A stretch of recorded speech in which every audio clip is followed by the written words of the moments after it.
Hello and welcome to another edition of For the Record. I'm Sean Murphy. My guest today is from 94.9 News Now, which is a news talk radio station that serves southeastern Connecticut and Long Island. But the fact of the matter is, JB, any radio station that is online and you can listen online and has an app, you can pretty much listen to you any place on the planet that has internet. Welcome to the show, by the way. Thank you very much, Sean. Appreciate it. JB in the afternoon, he's a wild man on the air. If you ever get a chance or if you have already listened to him, very entertaining stuff. First time on the show, I appreciate it. Let's talk about the man behind the microphone, JB. We're going to talk about a benefit, by the way, and we'll do that in a little while. That's the main reason why JB's on today. But let's talk about how you kind of got started. Let's go way back before your radio days. What's your background? I am a retired Connecticut State Trooper, joined in January of 1987. I went 20 years. At the 20-year mark, I was forced to retire because of injuries I sustained.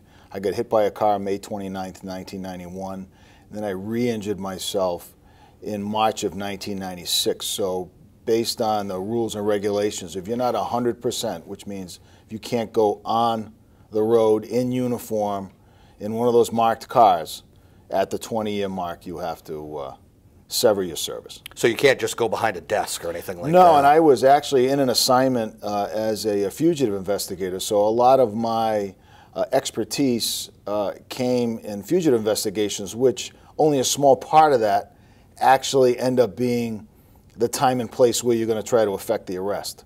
Right. So even despite that particular assignment that I was in, it didn't preclude the rules. Is that something that you were upset about? Did you not want your career to end at that point? Oh, I would still be. Yeah. As a matter of fact, the radio is in effect for me an extension of my job. It allows you to vent a little bit? I can vent. Yeah. I can listen to what people say. I could take calls from people who have a misconception of law enforcement or a misconception of, why the cop walked up to the passenger side instead of the driver's side. What's going on in a police car when you see a car that doesn't have his lights and siren on go flying down the left lane of 95. And then I have a perspective, real-life perspective of the crimes, the arrest process, the court process, the prison process, and then, of course, how that kind of folds into the progressive process that we are trying to live with now in the state of Connecticut. Well, we'll continue on with the progression of your career, but since we're talking about law enforcement, I'll ask you, in your opinion, what's the state of law enforcement in Connecticut these days, in your opinion? Well, it's a fundamental thing, Sean. We have a government in Connecticut now that is not police friendly. They are a very liberal, progressive mindset, which means they're more focused on the cost of keeping a prisoner in prison as opposed to the severity of the crime they committed and the fact that there should be a rot factor. They should be in the place until they are removed, not necessarily on their own, but perhaps feet first.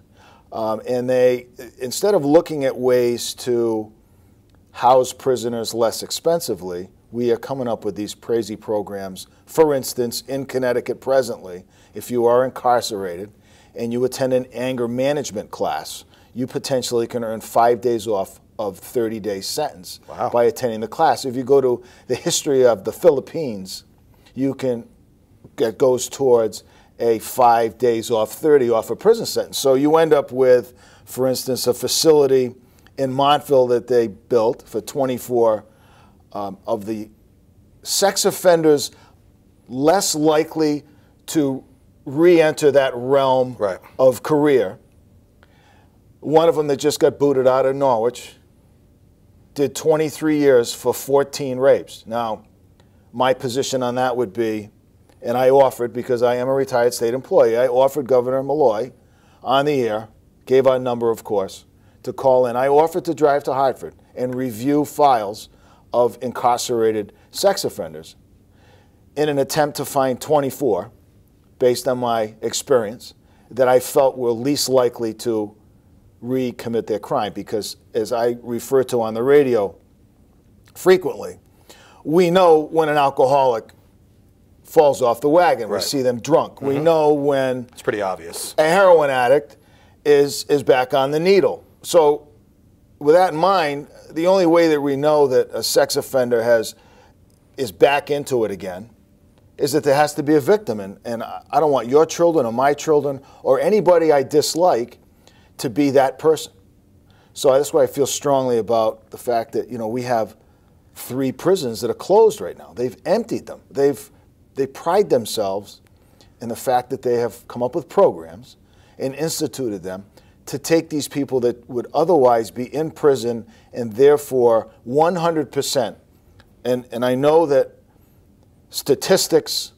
more statistics are something that prop up the progressives in their attempt to get their agenda. Well, for anybody that uses statistics, it helps their argument, whatever it is they're right, arguing. and you can skew statistics. We've just seen crunch the numbers in New London that they have reported per annum in 2012 that crime's down because they compared traffic tickets to robberies and sexual assaults. Well, if you put it all in one bag and then divide it by the number of violations, of course you can skew the end result. Since you're talking about prisoners, I was just reading this morning, the Corrigan prisoner who doesn't have to eat fish now. They have an alternate menu for him. He even got PETA involved, and now he doesn't have to eat fish. He is a 275-pound man that is allegedly a vegetarian based on his religious beliefs, and he sexually assaulted a 14-year-old girl. So it was interesting on 949 this morning, on this morning show, the Lee Elsey show, a caller called in with a question and said that how long has he been a vegetarian? Did that just kick in when he started serving his sentence? And how the hell did he get to 275 pounds if he's a vegetarian? I mean, the other thing would be, again, my perspective as someone in law enforcement who actually was on special assignment with the FBI and tracked fugitives around the world. The problem shouldn't be whether or not I want to eat fish sticks. If the meal is fish sticks and you're in prison and you don't want to eat them, then trade them for a cigarette or wait till tomorrow and hope it's not fish sticks again. I mean, it should be easy. Right. It doesn't seem to be that way, though, because we kind of acquiesce and suddenly, who's the prisoner? The prisoners earn their way. We have a facility in the north central part of the state that is so airtight that there is a huge cannon that they draw air into to get it to where the prisoners are. That's pretty secure, huh? It's an extremely secure prison. We should have a prison like that full if we have people committing the crimes that earn their way in there. And we do. The abolition of the death penalty, I think, to me, again, I have children. I grew up in a strict home. I understand risk-reward. If you step over the line, then you're going to get clipped. If you step over the line and you never have to realize a clipping, then what's the limitation of how far you're going to go? Absolutely. Let's get back on the JB career path now, yes. And you'll feel free to express yourself in any way. All right, so you left law enforcement, and what happened next between then and by the time you got on the radio? I know as far as radio goes, you started out as being a caller and being a guest before you actually got your own show. But take us after the law enforcement aspects.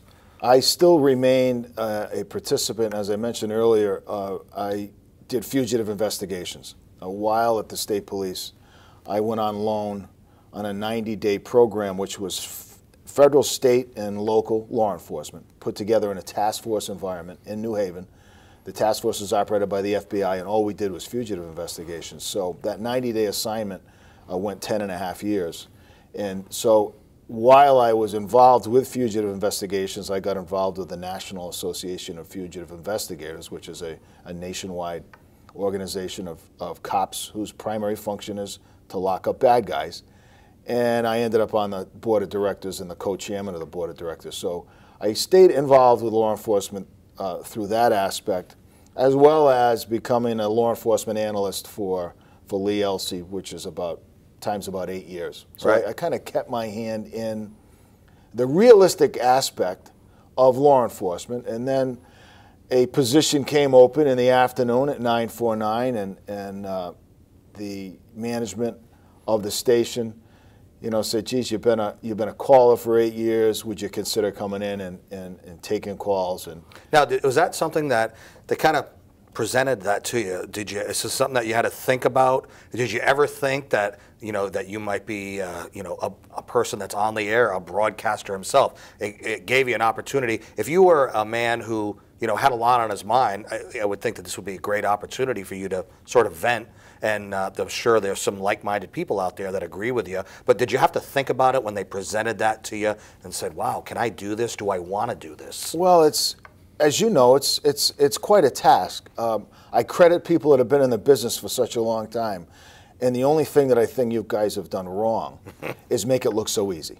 Well, because it's more than sitting behind a microphone and a control board and 3 computers and then a transfer box to get the calls up on the air, and then making sure that the calls come off the air or hit a 7-second delay button when inappropriate stuff is spoken about. Yeah. So all those things going on at the same time. Smooth. That's got to be smooth, too. And it has to be. Add in the fact I do a morning show, so try to get up that early and go to bed early the night before. Right. And be in the right frame of mind to do it. Exactly. And I think it causes me to focus more on issues. And again, it's almost by way of an extension of my career. I'm still able to speak about law enforcement from my experience.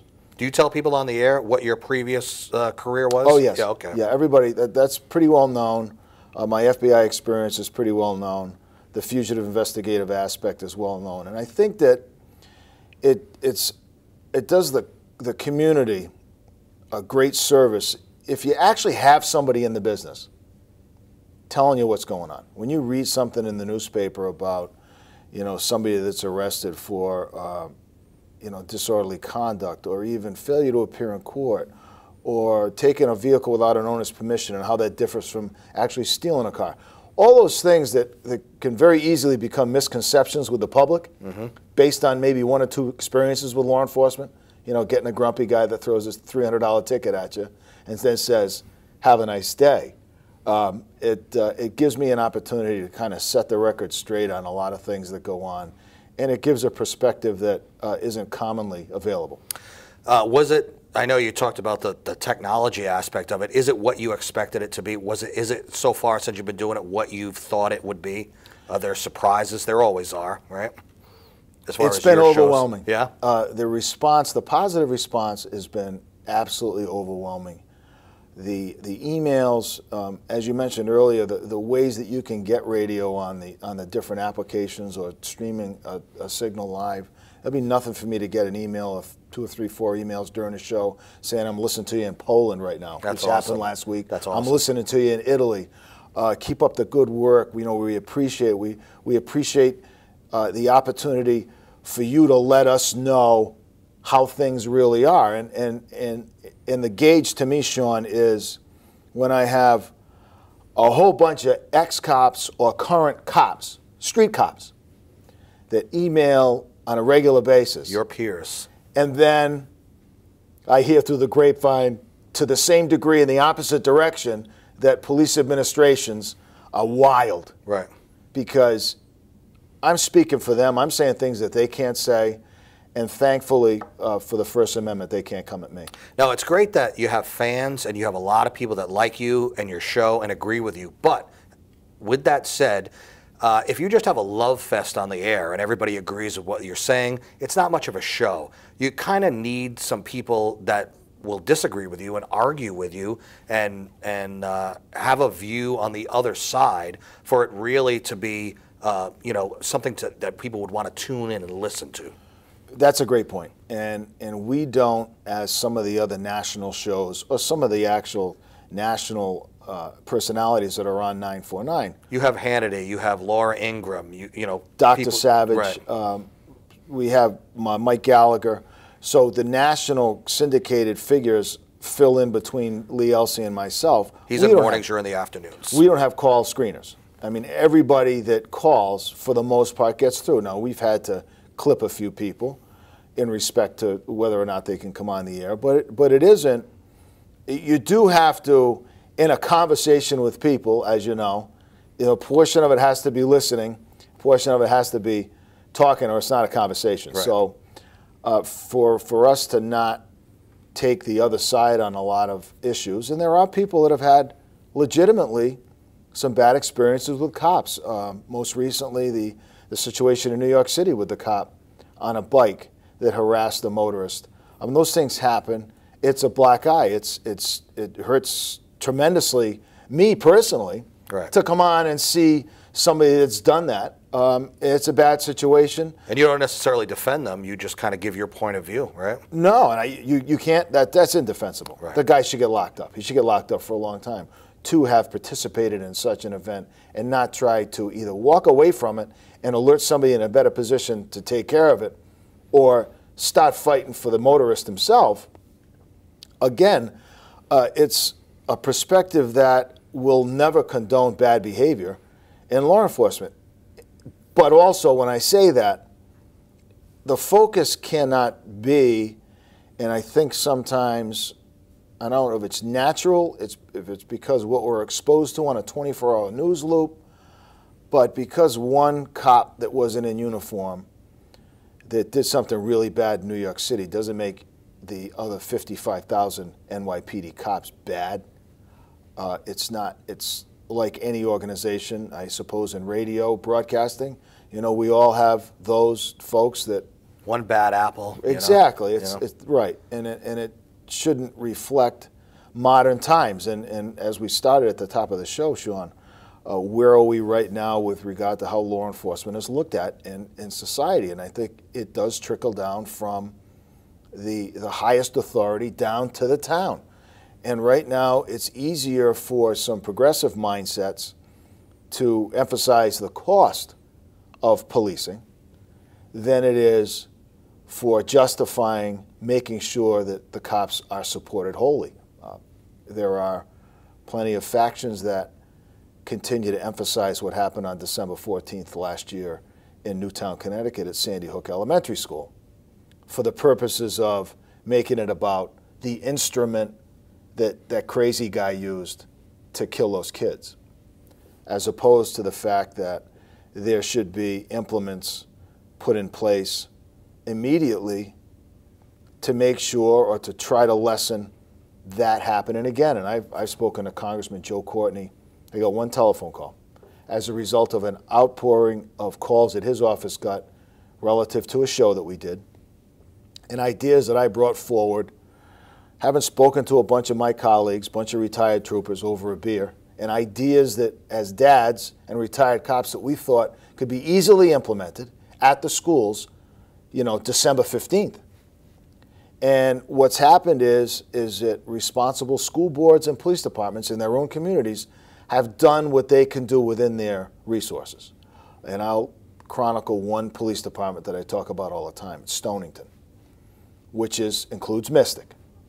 In that school system, what they did in every school is they put a work area for a cop, so that when a cop, rather than just ride around all day in between calls, he actually has a place where he can go to each school in the community and sit down, because the federal law precludes any police officer, unless he is on assignment, from being in the proximity of a school. So that means an off-duty cop or an off-duty state trooper has to stay 12 to 1,500 feet away from a school, because it's a gun-free zone, as indicated by President Bill Clinton. I would have thought law enforcement would be the exception to that rule. Well, and one of the programs that I put forward is that, look, retired cops are dads. Right. Retired cops are husbands and bill payers. That's why we all kind of, when we're given an opportunity to speak, what we say kind of rings true. We don't have our own language, per se, that eliminates those opportunities that exist. And we put forward a plan that would allow cops that go through specific training to go into schools in soft clothes, just be the dad in the hallway. A lot of us know most of the kids anyway, so the high-fiving is already there. Right. But in that situation with Sandy Hook, where schools are gun-free zones and soft targets, if there was one more person between the front door of a school and the classrooms where the kids are or the administrators are, that would have made a big difference. I want to, before we run out of time, and we can, if we have time, we can go back to some stuff. But I want you to talk about the benefit right now, the Wounded Soldier benefit that's going on with 94.9 News Now. Talk about that a little bit. I have Lee and Elsie and I, and Lee is the morning voice of freedom. I'm the afternoon voice of freedom, 4 to 6 on 949. We were approached by three very, very close friends of ours that are 82nd Airborne veterans and currently state troopers. And a veteran state trooper from Troop D in Danielson by the name of Bob Desjardins has a son that was deployed to Afghanistan. He was absolutely, his leg was obliterated by an IED. He underwent 13 surgeries, and despite the best efforts, they were unable to save his leg. So he's going to be discharged from the Marines in December. And these three state troopers got a hold of Lee and I and said, look, we're flying him out here to Eastern Connecticut, and they're going to have like a private cookout with law enforcement only. They're going to have some shooting contests and stuff at a private location. So Lee and I decided that with the tremendous outpour that you experience yourself on your show, that we would ask folks if they could to send in a check in the name of Bob Desjardins, that's the dad, that's Desjardin, in care of WJJF Full Power Radio, Box 357, Ledyard, Connecticut. And what we're going to do on the 26th is we're going to show up and hopefully give this young fella a stack of checks that represent the graciousness and appreciation of our listeners, because we are tri-state, and like you said, we're not limited to the span of people that we reach. And it's an opportunity that we have occasionally when we're approached by a worthy cause to use that microphone and the power of a determined voice to get folks to think about maybe, and it could be $5, it could be $2. Every little bit helps. Every bit helps, and it's going to make this kid's life. He's a young kid in his early 20s, and he's got a tough row ahead of him with, minus one leg. Yeah. But it's something small that we can do to show our appreciation. And checks have already started coming in, right? We've already gotten quite a few checks. Actually, we've been actually speaking about it on the air since about the 22nd of last month. So we're going to give it about 4 weeks. Can people go to the website and learn more? The station website? Yes. Okay. So we'll put the graphic up on the screen for that. So please give and go to the website and learn more. And you can also go there to stream the station, to stream JB's show live. You can go there to download the app for your smartphone or your tablet. So again, anywhere you are that has internet access, you can hear JB's show. You can email him, you can chime in, you can call the show. Are you a news junkie, a political junkie, social junkie? Do you watch a lot of it? I'll tell you what, Sean, in the 8 months that I've been on the air, I don't think I've watched TV 3 times. No kidding. Now, obviously I live in the area here, so I commuted to New Haven by and large for 11 years. And then after that, it was State Police Headquarters up in Middletown. So I've always been in the car for at least an hour. So back from about 1989 on, I became someone that listened to talk radio. So in an effort to stay up on what's going on, I guess I kind of was a radio junkie that converted it to somebody that had something to say. Right. That converted into someone that still has something to say, right. And you have from your the own other show. side of the mic. Right. And it's interesting. And can you handle like the hecklers or those who vehemently disagree with your point of view? You probably welcome them to come on or call just so that you can have a conversation, right? We do. I think that I have one banned caller in 8 months. Wow. That would just incessantly come on and just make statements that were just patently not correct. So as I refer to it, my 2 hours of precious radio time, right. I just cannot get dragged down. And then when you have somebody call up, or emailers that say, geez, could you please have that call and make sure he comes on after 5:30 because I eat dinner between 5:15 and 5:30. There you go. So we try to be considerate to everybody. Right. And you're a man who doesn't hold back. You'll call someone, a rough name, not a swear, but you'll be, if you have to, you'll be mean, When I read stories, and again, to some degree it pains me to have to read stories statewide or nationally involving horrible crime and young victims. But I do. And in my way, and scumbag actually, and that's the word, doesn't right there, come from me. Right. It comes from John Walsh. With my affiliation with the FBI and working on fugitive investigations, I became very friendly with John Walsh from America's Most Wanted. Right. And he refers to the scumbags as scumbags. And he has a vested interest in that, you know. And he does. And his story is, he comes to my conferences, and his story 27 years later doesn't get old. And every time he tells the story, there's not a dry eye in a place. So you have 500 cops that listen to the story of how Adam Walsh was kind of pushed out of a video arcade at a mall with a bunch of troublemaking kids and then abducted. It was horrible, and there's an example of someone that was motivated to be involved with helping and using the public or utilizing the public, which we do. You know, because I have a law enforcement background, I speak to cops every day on the air about things that are going on. We're able to, with social media, between our website, Facebook, etc., we can put photographs of suspects up. And, you know, having someone listen to it, sometimes I believe when you don't have the visual, it may sink in a little bit deeper. And speaking of, you know, tune in to JB's show 4 to 6, weekdays, 94.9 News Now. And even if you're not in this neck of the woods where the radio station's at, again, online, put the website up again. Keep doing what you're doing, my friend. You're doing a great job, so thanks. Thank you very much. Thanks for being on my show today. And thank you for joining us for another edition of For the Record. You can see this show on our YouTube site as well as many others. Until next time, I'm Sean Murphy. Take care.